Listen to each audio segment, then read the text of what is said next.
Hello everyone, my name is Lowko and welcome to a 2 vs 2 best of 3 in StarCraft 2. What I've got for you today is a game that starts off on a map that I believe is called Undercurrent? I think so, we'll find out in just a second. First off though, in the top right hand corner of the map, playing with the red Zerg drones, we have none other than Serral. I've never seen him play 2v2 before. His ally, friend, and teammate, actually, no, not teammate, fellow countryman, playing with the red Zerg drones as well. We're looking at Zhugeliang's main hatchery. Now, the mod that we are playing on has got a couple of updates, and one of them is apparently that the players can play in the identical color, which I really appreciate. That is going to make casting 10 times easier. It's going to make it much easier to follow exactly what is going on. And so far, we have a new Olympic sport. It's called synchronized build orders. That's beautiful. Anyways, the opponents, spawning right here in the bottom left in this best of 3 series. First off, we have none other than Trigger. That is, of course, Serral's teammate. And then right next to it, with the little polar bear spinning around on the main command center, we have the world champion of StarCraft. That's cursed! We're looking at Clem's main base. What in the world is this? This is gross. I don't like it. Yeah, this is, it's not right. Next thing we know is we're gonna see SCVs repairing Immortals. We're gonna see a Medivac pick up a bunch of Colossi. Like, what are we doing here? Honestly, this is a good indication, though, that indeed the build orders are already getting refined. So this particular series, this best of 3, is from the Euthermal 2v2 tournament. And this is going to be, from what I understand, an ongoing series. So it's a monthly event that is ongoing right now, and it seems to me that already the build orders are becoming more and more refined just from this alone. Apparently Trigger and Clem realized that they needed something more here on the side of the Terran. And yeah, it does mean that we can probably get a slightly faster command center on the low ground, because Clem doesn't need to spend any money building up that gas. Now, it is going to be Zerg and Zerg right here for Serral and Zhugeliang, which I think across the board in 2v2 in all of the games that I've seen so far, when you have a 2v2 and both of you are playing Terran, both of you are playing Protoss, or both of you are playing Zerg, that just seems to be worse in essentially every way. Clem, by the way, decided to go after Serral here, which is also interesting to me. I mean, don't get me wrong, Zhugeliang is a good player, but not quite up to Serral's standard. Still actually very strong. Not exactly sure what his current ranking is. It's been a while, but I know that at some point he did play this game full-time, so this is by no means a weak Zerg player. You know what? The only downside, I guess, to everyone being red on the minimap is that it's kind of hard for me to see at a glance on the minimap whose base this is going to be. It's going to take a little bit of getting used to. So Zhugeliang gets the forward base with the golden minerals. Serral gets the one right over here in the back. Yeah, it's a little difficult to follow who's who, but maybe that's also not important, right? The hive mind, the Zerg, they all think at the exact same time. They all experience everything at the exact same moment as well. I've been actually really enjoying, though, the 2v2 tournament. It's been a lot of fun. I've got another pretty large replay pack. So shout out to Mark for sending it over. Really, yeah, really exciting to see the tournaments and the strategies develop over time. So this one also has a couple of new rules as far as resource sharing goes. So you may remember last month I did also cast some 2v2. And one of the things we saw was some very aggressive resource sharing, where especially Protoss got a whole lot of value early on. Apparently, the rules as far as that goes have been tightened up a little bit, so it's different from the ladder experience. Players can't just be sharing money as easily at the very start of the game. I believe the timer, for the most part, has been adjusted. So far, some nice harassment, though, here by Clem and Trigger.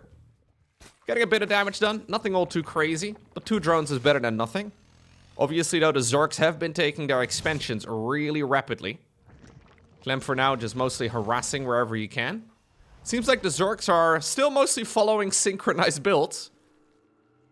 Look at the production tab is actually very funny to me. They're trying to keep it as even as possible. 4.5 minutes in. We're still trying our best. Interestingly enough, though, Serral is a few supply points ahead. I believe he was also the one taking a bit of damage. So, take that for what it's worth. Oracle goes around the site and has found a gold base now with a couple drones mining. One of them gets morphed right now into a spore crawler. Oracle decides to move on over towards the natural expansion instead. These queens are gonna get back to creep. Shout out to that Reaper. Brenda was almost in some trouble, but the Reaper grenade right there booped her back onto creep. Hydra then coming up right now for Serral. It looks like Zhugeliang is gonna be going into the good old Roach play. So we do have Roach Hydra, except we have Roaches from one player and then Hydras from the other. I guess it works. We should be able to see a tremendous amount of stuff. In the meantime, on the side of the Terran player, we've got ourselves a whole lot of production just for the Marines and then into bio, into siege tanks. Trigger, for now, mostly just opting for a ground-based army after opening up with those oracles, right? So we only have one oracle here, mostly just to stay safe. Last month, we saw a lot of aggressive Phoenix plays. I guess maybe that's a little bit worse now that you can't feed your opponent or your ally rather, as much money. Ooh, Stasis Ward on the high ground. Not going to set off. Okay. Serral and Zhugeliang in a little bit of trouble here as the Marine drop does arrive. Serral, though, has already been spreading a lot of creep here near the bottom. And yeah, Clem is really trying to hit the Zerg player here in red in the face. Zerg player in red. The player over here is Serral, the one at the bottom. He's trying to see if he can maybe cut Serral's head off before he can really get going, but so far that hasn't really happened yet. Good job here defending. We do have those forward units still available too. Mostly just here for denying creep for now, as Trigger is also expanding a little bit further out onto the map. Okay. So interestingly enough, we don't actually have any super sharp timing attacks here. Another bit of contrast compared to last month. I feel like in the series that I saw last month, we saw a lot of players trying to line up big attacks and to suddenly hit the opponent in the face with like a bunch of upgrades finishing up. So say like you finish up a whole group of Phoenixes and at the same time, Stimpak and Combat Shields and +1, all of that finishes up too. You can catch the opponents off guard, but this seems to be a macro game of 2v2. Baneling speed is coming up, so Serral is going Hydraling Bane. Looks to me like Zhugeliang is just gonna stick around on Roach Ravager for now. 2-2 has begun though. Oh jeez. That's even better than Shark Bro, dude. Did you see that thing? Yo, can you come back up? He'll probably be back in a moment. We'll have to keep an eye out. I like Shark Bro, but this might be his older brother. A more oh, there he is! Actually amazing. StarCraft maps are so beautiful these days. It's actually funny, right? So, Abyssal Reef at this point is a relatively old map. What? You can jump on that? The Reaper just jumped on top of that. Huh. Maps definitely have become more beautiful over the years. Well, there we go. Fleet Beacon now coming up for Trigger. We do have an attempted Zergling run by, but there's enough defense for now. Serral instead decides to send the Banelings around the site, trying to hunt down as many of those SCVs as he possibly can. Good defense here, though, by the players in blue, and in the meantime, they are hitting at the front. A bunch of High Templar, or a bunch of Marines, rather, joined by a High Templar, an Immortal, and actually a couple more Templar as well on the high ground. It's a very cursed-looking unit composition, man. Obviously, you can share control as well. Zealots, in the meantime, on the far right side of the map, also putting in a good bit of work. And so far, yeah, the Terrans and the Protals here working together is going really well. Now, this is what the Zerg players have been building up. An attempted surround on both sides.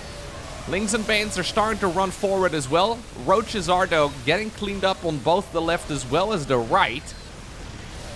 And it seems to me, yeah, that Trigger and Clem just absolutely destroyed the Zergs. That wasn't even close. Just like that, we find ourselves on Crimson Research Lab. A map that I'm not familiar with. So we're gonna learn together. Oh no, I have seen this map. I remember this dude. He goes up and down all the time. He like hangs out in the main base for a bit and then he, I don't know, he does a little bit of spinning over here. Yeah, there he goes. Whee! Actually very cool. Yeah, so the problem is, a lot of the StarCraft races synergize really well. But when you're playing, well, Zerg, you just kind of get more of the same, right? And there is synergy. Roaches and Hydras do work together very nicely. But Marines with High Templar seem to be pretty good. Turns out, having Marines with Psionic Storm is not a bad option. So I'm hoping we're going to see a bit of variety here. I also think, in general, being the aggressor is just way better. Usually in team games I've found, and just in general in StarCraft 2, but in team games especially, it seems like being the aggressor is just simply easier. Obviously, you can deal friendly fire to your allied troops as well with Scythe Storm, so you have to be a little careful. That's why I was bringing up the sharing of the control. So one thing you can enable, there's a little box in the top right-hand corner when you play team games, so you can share income with your, or sorry, you can share control of your units with your ally, so they can micro your troops as well. So Clem, obviously a really good Protoss player. I can imagine he doesn't mind having a few High Templar in the control group as well.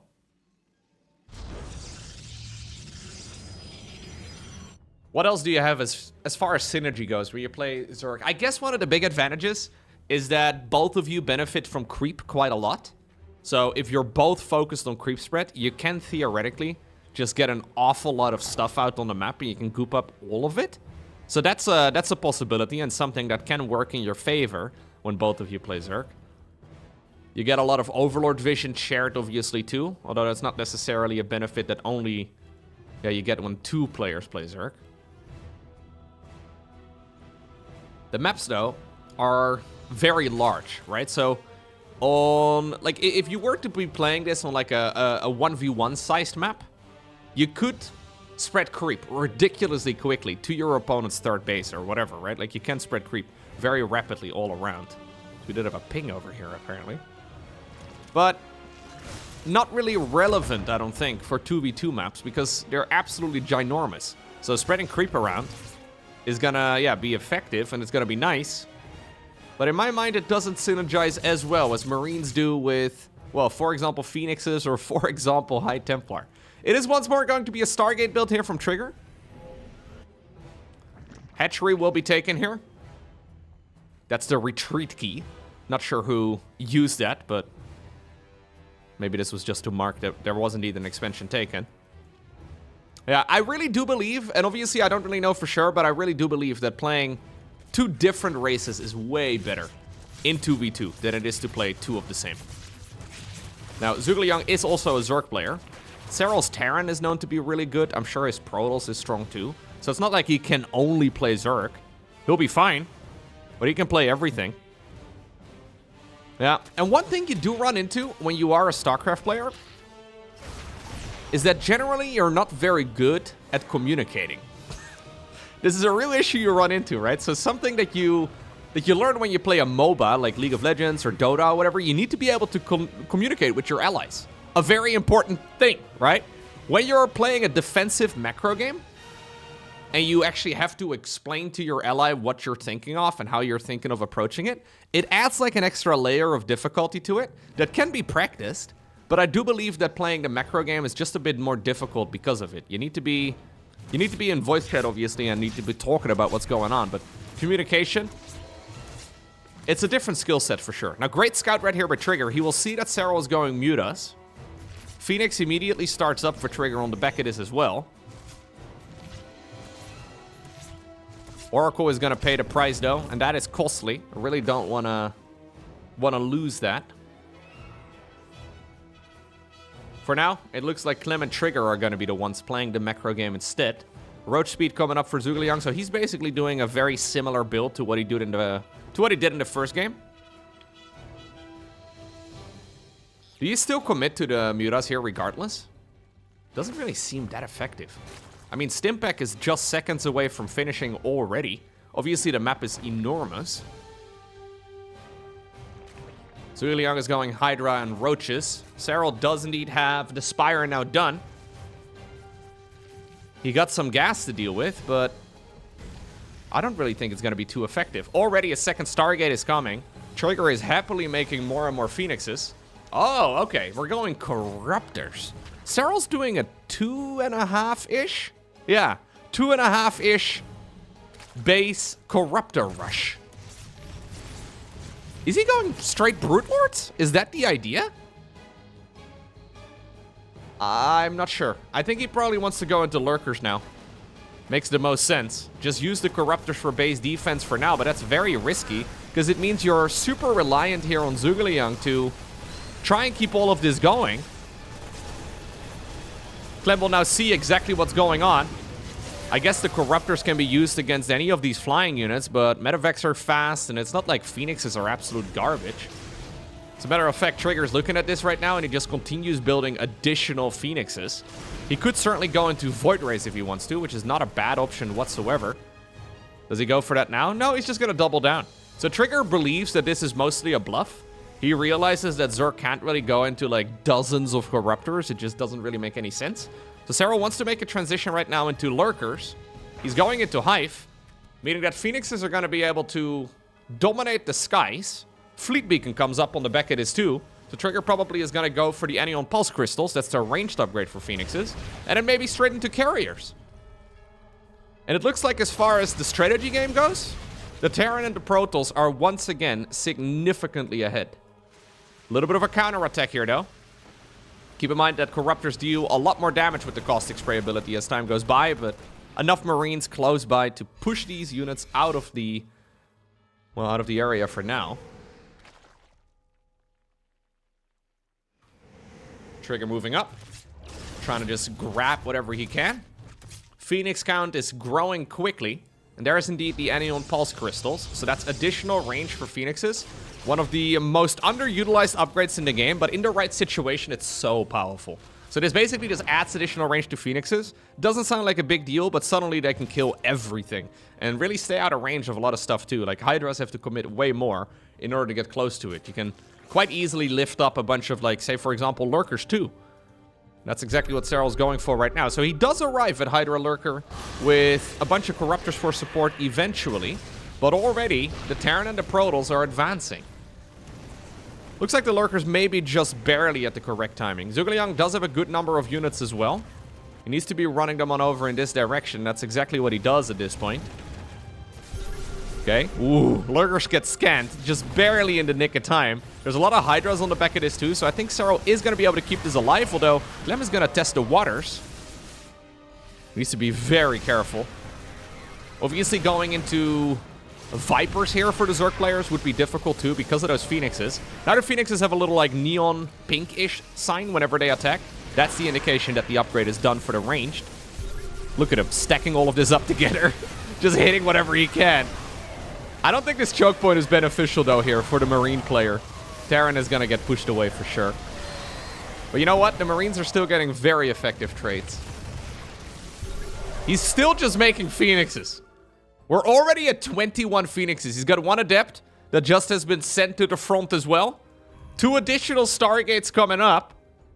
I think there will be a moment where Trigger will suddenly whip out like 5 carriers at a time. Make a Mama ship, make a bunch of carriers. It'll be very difficult for the Zergs to really do anything about that. What Zerg really need against that is like, well, some sort of... really like some sort of spell casting, right? But difficult to pull off. Well, Serral's gonna give it a shot. Or Zhugeliang actually is gonna give it a shot. He decides to go into 1 Viper.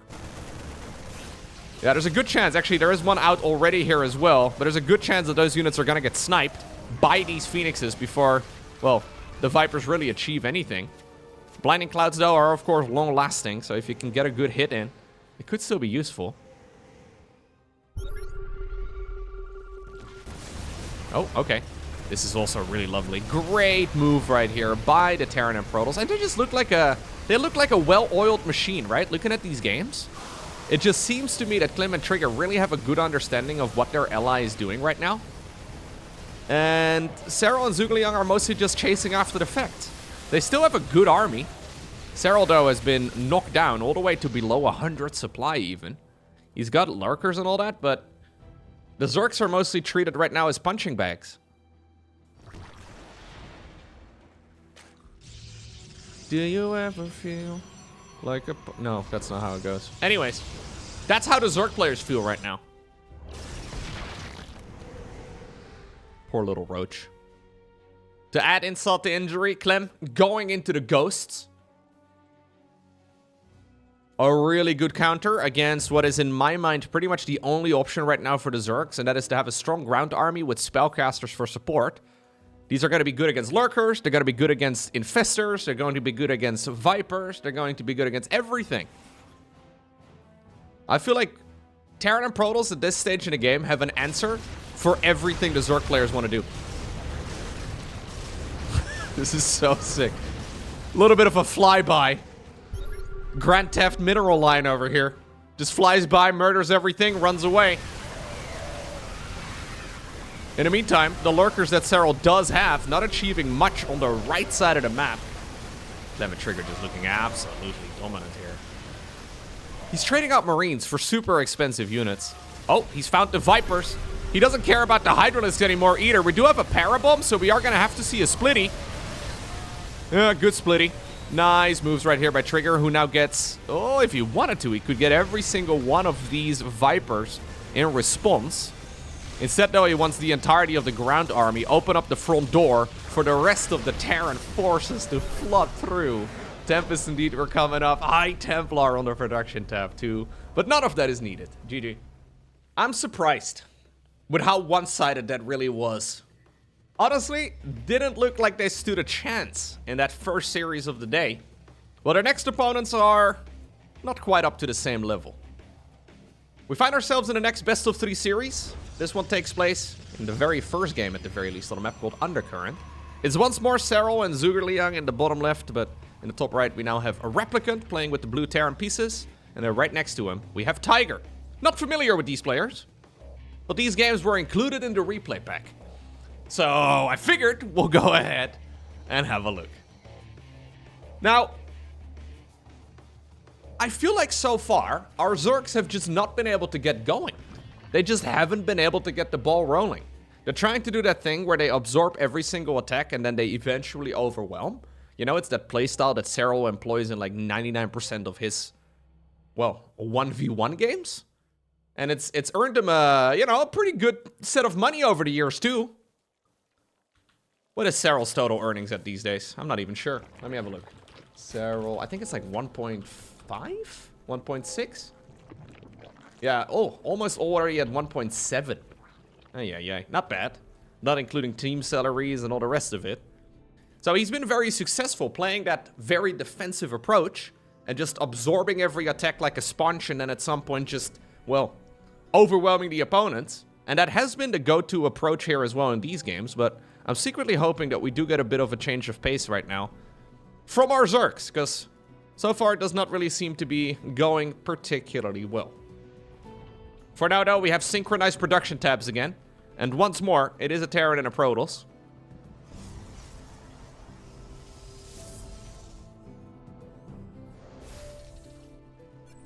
I know there were actually some people looking for teammates as well, which is also cool. I know these are generally tournaments that you can sign up for freely, so you can just play in them if you want to. But obviously, you need to actually find yourself a teammate. I don't believe most players, well, at least not the top level players, would participate in any of these if they didn't believe they could win. Serral probably thinking he's feeling pretty confident here. Zhugeliang happy to be gripping up with Serral, I'm sure, but I do wonder if you should play just Protoss Zerg. Protoss Zerg just seems so much better in every way. The amount of synergy you can get. Okay. So far, though, once more, a very strong macro start. Neither side of the map here really going for any sort of hyper-aggression just yet. We do have a bit of a switch-up. Tiger is going to go into the good old Twilight Council together with a Robo facility right now. No Forge or anything along those lines yet. Although this is obviously a very early start as well. He has decided to skip any sort of Stargate play. It's funny, like, anytime we see Twilight Council these days, it always comes, at the very least, it pretty much always seems to come after a Stargate opener.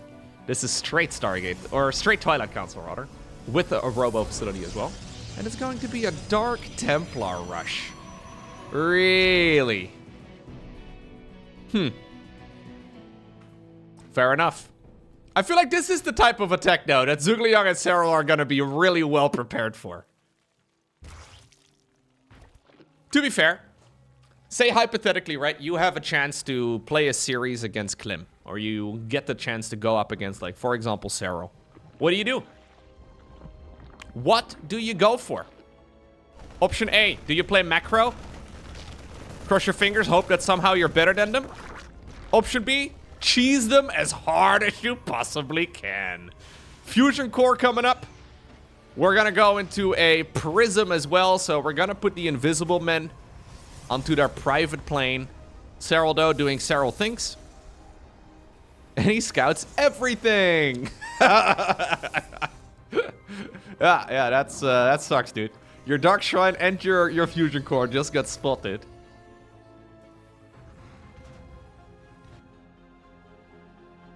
Already a Spire was coming up for Serral, too. We don't have any of the Dark Templar yet, but they probably get warped in now. There they are. Go, go, go, go, go. Well, there's already an Overseer flying around, though. There's a couple of them flying around, as a matter of fact. The Protoss here does not know about the incoming Spire. He is faking it. I quite like it, actually. The Dark Templar are going separate of the Prism. That was an overextension. That Prism is dead. Battlecruiser starts up, too. You know what? I like this. They're going Dark Templar Battlecruiser when they have a chance to play against some of the world's best. Bunch of drones going down at the front. Here's the Mutas, though. This is going to be the first major skill check from our Zork players. How smooth will they be able to defend against, well, any of those flyers, right? So you can obviously expect quite a bit of damage. I guess... Do we have more Dark Templar, or did they recall? No, we just have mass Dark Templar coming up here. Great idea. I guess the Battlecruiser is going to be quite handy against any sort of... it's going to be decent against Mutas. Mutas are just going to be able to fly away, though. So if the Mutas decide to engage against the BC, they can be quite effective against it. But the Mutas shouldn't really be flying into that sort of embrace of the Battlecruiser anyway. And there's a good chance that this BC, by the time the Mutas arrive, is going to tap across the map. Well, maybe actually it's going to work out just barely. The BC is now out. Mutas are already on this side of the map, so it's before any sort of tactical jump can be used. Stalkers in the main base, though, trying to just keep all of this at bay. Bunch of Marines waiting on the low ground, too. In the meantime, the rest of the Protoss army is hitting at the front, together with those Hellions from earlier and the one Reaper, too. We're gonna have to see a bit of juggling if you want to keep all of this going. Mutas, in the meantime, though, are continuously being annoying. These are, by the way, not bad players. Replicant and Tiger, they know what's up. Especially our Terran player playing at nearly 400 APM. It's not bad. It's not bad at all. Problem is, what exactly are you going to be able to do against all of this? Yeah, those Mutas are being an absolute pain. 21 probes so far going down. And there's going to be more on the back of it. Serral decides to go even more Mutas. Yeah, he's got 2 control groups of Mutalisks now. One for base defense, one for offense. An Immortal, a bit difficult to pull much off against. And now obviously Phoenixes are coming. Battlecruiser awkwardly trying to chase all of this down. Zorkling run by here from Serral 2 on the right side of the map. I don't know what Zhugeliang is up to. Where's Zhugeliang? He's been base defending this entire time. Okay. He's got to be sending some units across the map now, too.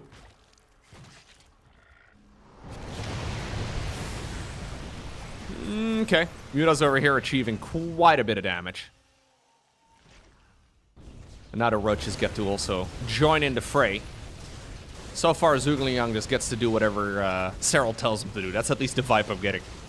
Am I allowed to attack now? Okay. I will give you permission to send out... That's probably not what's going on, because Serral's a super nice guy. But still getting that vibe here from the gameplay. He's been tasked with base defense, and he's been trying his hardest in that department. Serral, though, being the carry of this particular team. Now moving in and getting just an absurd amount of damage in. Yeah, Protoss is losing way too much. Way too much. 51 probes, 21 SCVs. Still not over yet. Phoenix is getting rallied to their deaths. Not optimal. Now the one Battlecruiser, though, together with the Marines. Getting its 3rd kill soon? Nope, Marines managed to get that damage done, too. One of those awkward moments when you make a Battlecruiser, but you probably would have liked to have 8 Marines in addition to the ones you have instead. Tunnel-clawed Roaches, though, in the meantime as well on the other side of the map. The rest of that army here from Zhugeliang and leftover Mutas also do decide to join in. One of the hatcheries falls, but it's going to come at the cost of the majority of the army. Mutas in the meantime just picking up whatever unit spawns on the other side of the map. GG gets cold. It's going to be Serral and Zhugeliang who obtain victories in game number 1. Okay, next up, we find ourselves on Arctic Flowers. Now that's a map name and a half. Arctic Flowers. Let's look for the flowers in that case. I mean, those are leaves. Are leaves considered flowers? I don't think so. Bro, are you telling me there's Arctic flowers? The maps, but there's no... Where's the flowers? Well, maybe the flowers are the Terran, the Protoss, and the Zerg. Yeah, I don't know where the flowers are. Maybe we can find them. Maybe we'll accidentally stumble upon the flowers. I mean, to be fair, I've complained about many map names over the years. Arctic Flowers is definitely not bad. No, Arctic Flowers is kind of a beautiful map. Yeah. Next up, we're gonna get Southern Unicorn. Or something like that. You know, we need something that is at the very least pronounced. At least it's no Jaganatha. Or Jagannatha. Or Purity and Industry. Which is literally a map with 2 names. How does that make any sense? Arctic Flowers does sound like a very sensitive map. Yeah. And I think that's beautiful. Maps can be sensitive too. Anyway, so far synchronized build orders once again for the Zergs. Nothing too surprising. Tiger and Replicant are trying to see if they can make the wall together. Command Center though is gonna go up and we should be good. Yeah, maybe it is like an American sports team. Whoa. Whoa! Normally it's like city name, animal, right? Like that's how they generally do American sports teams. But the Arctic Flowers, yeah. Probably based in Alaska somewhere. A little bit of map artifacting. I clearly need a new computer now. No, that's a map bug. We've seen that a bunch of times over the last few months. Only a very certain camera angle, though, gets it. So Tiger built a proxy pylon on the other side of the map. Well, not really the other side of the map. More like, you know, an unscouted section of the map. I feel like it could be a little bit closer to the Zergs. I'm assuming this will be a Stargate. Yeah. So we are going to start off with a Stargate. Fair enough. They're just going to keep cheesing. Can't really blame them too much. This is not that hard of a cheese though, right? I mean, general timing for an Oracle to arrive on the other side of the map is like 4 minutes. This one is not going to be much earlier than that because the maps are huge. So if you... I don't really even know what the purpose of this proxy is. Like, yeah, the Zergs aren't going to scout it, but also they're playing against a Protoss player who went Dark Templar in the previous game. So what do you... Is this the flower maybe? Maybe those are the flowers. Yeah, those are the flowers. They have to be the flowers. Anyway, what exactly is the advantage of this? So they're going to arrive a few seconds sooner. Serral is definitely going to have queens ready. He will probably make a spore... There you go, a spore crawler. Very safe spore crawler timing, by the way. 3:30. That's the absolute earliest normal timing that we see. Generally, it's a bit later these days. So, oh, Serral actually does see it. What a guy. Serral actually sees the randomly positioned, proxy out in the middle of nowhere. Well, he already had it defended. Yeah, there's now 3 queens and a spore crawler waiting.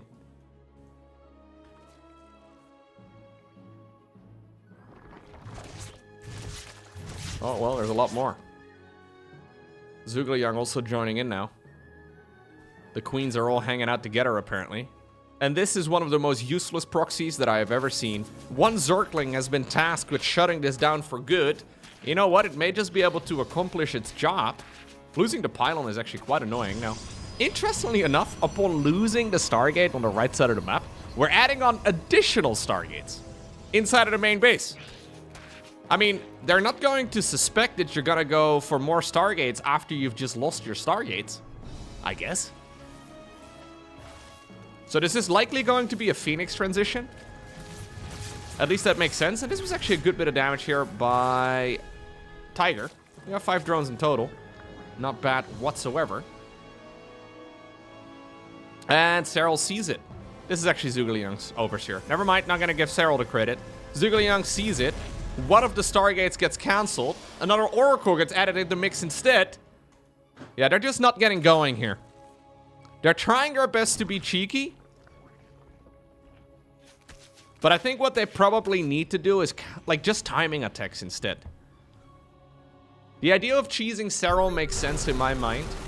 Because in a macro game, you're not going to win very likely, but if he doesn't agree to like rock, paper, scissors, or he doesn't agree to like an arm wrestling contest, I think timing attacks are your best next option. Try to have both the Protoss and the Terran units line up a bunch of upgrades at the same point, and then like now we're going into Stargate, into one Phoenix, into double Robo facility, and ultimately you just don't end up with a lot of stuff. Well, worker-wise, this is still very playable though for the Terran and the Protoss. Not actually that bad of a situation at all, it's just a little bit suboptimal. Where are we taking this game from here? So we're going into Phoenixes. Decent option. Serral now going into an infestation pit as well. Hellion run by at 6.5 minutes into the game. That's extremely late, but a Replicant gets a bit of damage done. Nothing amazing. Marine push in the top left-hand corner. Another hatchery is now also coming up over here in this area. Queen's trying to target fire down the Medevac. Roach is in the meantime on the ground, doing a bit of work. Liberator in the main base being a nuisance. Liberator over here also being a nuisance. Serral kills the one at the bottom, kills the one at the top. Hellions now also look like they are going to get cleaned up, although maybe they'll get a bit more damage in. Drones pulled away. Yeah, one more drone there. Clean, stellar defense by Zhugeliang there. Yeah, they've actually expanded through each other's bases. This is confusing. So this is Serral over here. That's Serral over here. But then Zhugeliang has the bases that are weaved in between. Weaved? Woven. Woofered. He's got the bases that are wooferinoed in between. Beautiful.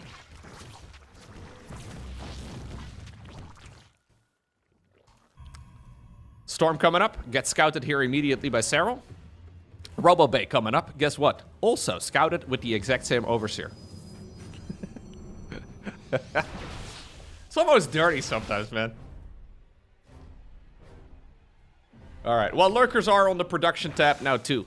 We've got ourselves a hive coming up. It looks to me like Zhugeliang wants to get a little bit aggressive. Serral also actually has a good chunk of units now. New Nexus being acquired by Tiger. I don't think that's gonna happen, Tiger. Go get him, Tiger. Okay, it's cancelled. Storm is an absolutely critical research here, but I just don't see it yet. And one of the problems we're running into here is that Protoss and Terran have been throwing tricks at the opponents. They've been trying to be cheeky. They've been canceling structures, and they're just doing their best to just stay afloat. But ultimately, if you end up in a situation like that, when the opponents get across the map and hit you in the face with everything they've got, they will find themselves that, well, there's just way more stuff here for the Zorks in this instance. Big storms do go down, but I think the amount of, well, Roaches, Ravagers, Hydras, everything else that's left over here is just a little bit too big. We have 2 additional Robos going up. I don't think we need that many Robo facilities, but I guess he's losing the ones over here at the front that almost had those additional Colossi. Yeah, popping out. What we really need is just a good amount of normal stuff. And I don't think we're gonna get it. No, this is a much better series right here from Serral and Zhugeliang. But it's mostly because the opponents decided to be really cheeky. He wants to get his moment of fame. He wants to limit some additional storms on the Zerg. But ultimately, that is all she wrote here in this best of 3.